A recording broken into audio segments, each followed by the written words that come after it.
নমস্কার বন্ধুরা, আজকে আমি দেখাবো আপনাদেরকে ধোসার আলু মশলা।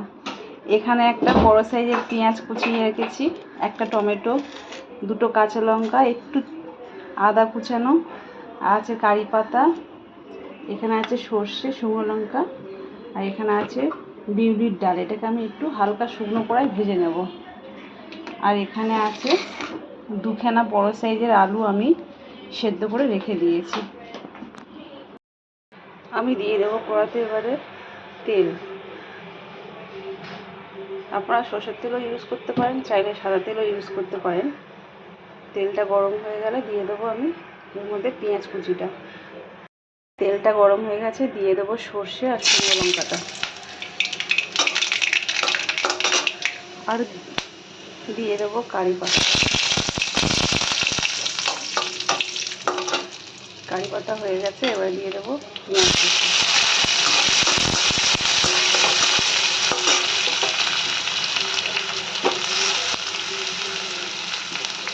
এই সবগুলো দিয়ে একটা ভালো করে একটু লাল লাল কালার হবে, তারপরে আলুটাকে দেবো। এখানে সবগুলো লাল হয়ে গেছে, এবার আমি দিয়ে দেবো আলুটা। আর এখানে আছে আলুটা আমি একটা চামচের সাহায্যে পুরো একবারে মেখে নিচ্ছি ভালো করে। এবার আলুটা আমি এর মধ্যে দিয়ে দেবো।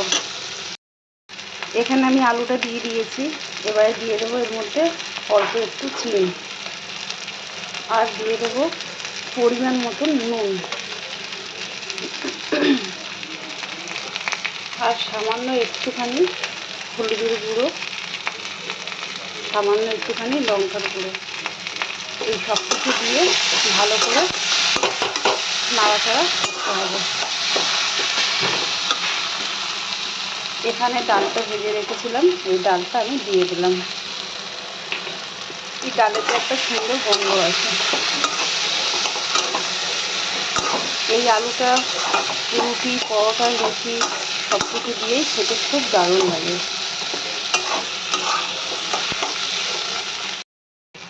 আলুটা এখানটা ভালো করে লাল লাল হয়ে গেছে ভাজা।